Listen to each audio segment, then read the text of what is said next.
আপনাদের মনে প্রশ্ন জাগতে পারে প্রিয় ভাই, ফেসবুকে 6 মাস আগে যখন আপনি প্রফেশনাল মোড অন করছেন তখন 1 মাসের মধ্যে কিভাবে আপনি ইনকাম করছেন। তো আজকে সেই কথার উত্তর দিতেছি, আপনারা সকলেই খেয়াল করেন। যখন ফেসবুকে প্রফেশনাল মোড অন করছিলাম তখন কিন্তু আমার ফেসবুকে ফ্রেন্ড ছিল আপনার 5,000। তো তখন প্রফেশনাল মোড অন করলে কিন্তু কোম্পানি স্টার সেট আপ দিয়ে দিত। তো আমারও সেম অবস্থা হয়েছে, তখন আমি স্টার সেট আপ পেয়ে গেছিলাম। স্টার সেট আপ পাওয়ার পরে অবশ্যই আমাকে এক বোন একটা স্টার গিফট করছে, তখন আমি অ্যাকশন ইনকাম শুরু হয়েছে, তখন কিন্তু আমি অনেক খুশি হয়েছি। অ্যাকশন পাওয়ার পরে আমি আকাশে চাঁদ পেয়েছি এরকম মনে হয়েছে আমার কাছে। আর আজকে আপনার দোয়ার বরকতে বিগত 6 মাস পর আপনাদের দোয়ার ভালোবাসা গত 3-4 মাস টানা আমি 100 থেকে 100+ ডলার ইনকাম করতেছি।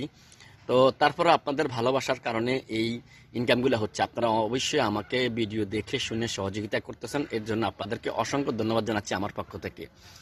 আর আপনারা যারা এখন পর্যন্ত বসে আছেন ফেসবুকে প্রফেশনাল মোড অন করেন নাই, তাদেরকে আমি রিকোয়েস্ট করব আপনাদের বাড়তি সময়গুলা, যে সময়গুলো আপনারা বসে বসে ফেসবুক ইউজ করতেছেন বা আপনারা এই বিভিন্ন কাজ কাম বাদ দিয়ে অনেক সময় আমরা ফেসবুক নিয়ে ঘাটাঘাটি করি, প্রফেশনাল মোড এখনো অন করেন নাই, এরকম যারা পার্সন আছে তাদেরকে আমি রিকোয়েস্ট করব অবশ্যই আপনারা প্রফেশনাল মোড অন করে কোম্পানির রুলস এবং নিয়ম মেনে কাজ করুন। অবশ্যই আপনার এখান থেকে যদি প্রত্যেক মাসে 10-12 হাজার টাকা 15,000 টাকা ইনকাম হয়, তাতে আপনার তার লস নাই। এক্ষেত্রে আপনি তার অবৈধভাবে ইনকাম করবেন না। আপনি অবশ্যই ভিডিও বানাতে হবে, পোস্ট করতে হবে, সহযোগিতা করতে হবে, মানুষকে সাপোর্ট করতে হবে।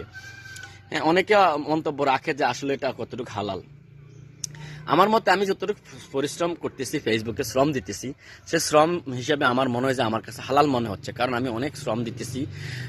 সকালে ভিডিও আপলোড করি, দুপুরের মানে নিয়ম মতো টাইম মেনটেন করে ভিডিও আপলোড করি, অনেকের সাপোর্ট করি। সাপোর্ট করার কিন্তু একটা সময়ের ব্যাপার আছে বা একটা কষ্টের ব্যাপার আছে, দু হাত ব্যথা হয়ে যায় প্রিয় ভাই। আপনারা হয়তো অনেকে জানেন না বা অনেকে জানেন, যারা এরকম সহযোগিতা করে সাপোর্ট দিয়ে থাকে, যারা সাপোর্ট দেয় তাদের কিন্তু অনেক কষ্ট হয়। তো সেই কষ্টের ফল কিন্তু ফেসবুক কোম্পানি আপনাকে দিয়ে দিবে সময় মতো। তাই আমি আবারও আপনাদের সকলকে রিকোয়েস্ট করবো, আপনারা যাদের একটা ফেসবুক আইডি বা পেজ চালাচ্ছেন তারা অবশ্যই প্রফেশনাল মোড তো অবশ্যই পেজে অন করতে হয় না, আপনার প্রোফাইলে অন করতে হয়। প্রোফাইলে অন করে আপনারা অবশ্যই কাজগুলো নিয়ম মতো চালিয়ে যান। আপনার অবশ্যই ভাগ্য ভালো হলে কোম্পানি আপনাকে অবশ্যই ইনকাম দেবে। আর ভিডিও আপলোড করার পর হয়তো আপনারা ভাবতেছেন যে ভিডিও ভাইরাল হবে না, হচ্ছে না, সেটা নিয়ে আপনাকে টেনশন করতে হবে না। আপনার দায়িত্ব ভিডিও আপলোড করা, আর কোম্পানির দায়িত্ব ভিডিও ভাইরাল করা। কখন যে ভাইরাল হবে সেটা আপনি নিজেও জানেন না। দু একটা ভিডিও ভাইরাল হইলে অবশ্যই আপনি ইনকাম তো হবেই, প্লাস আপনি নিজেও উৎসাহিত হবেন। আশা করি আমার কথাগুলো বুঝতে পারছেন। ইনশাল্লাহ সকলে ফেসবুকে কাজ করার জন্য একটা সময় সবাই আগ্রহী হবে। এখন হয়তো আমার কথা বা অন্যান্য যারা বলতেছে তাদের কথা আপনারা শুনতেছেন না, বুঝতেছেন না। একটা সময় ঠিকই ফেসবুকে কাজ করার জন্য সকলেই আগ্রহী থাকবে, এটাই চ্যালেঞ্জ করতেছি আমি।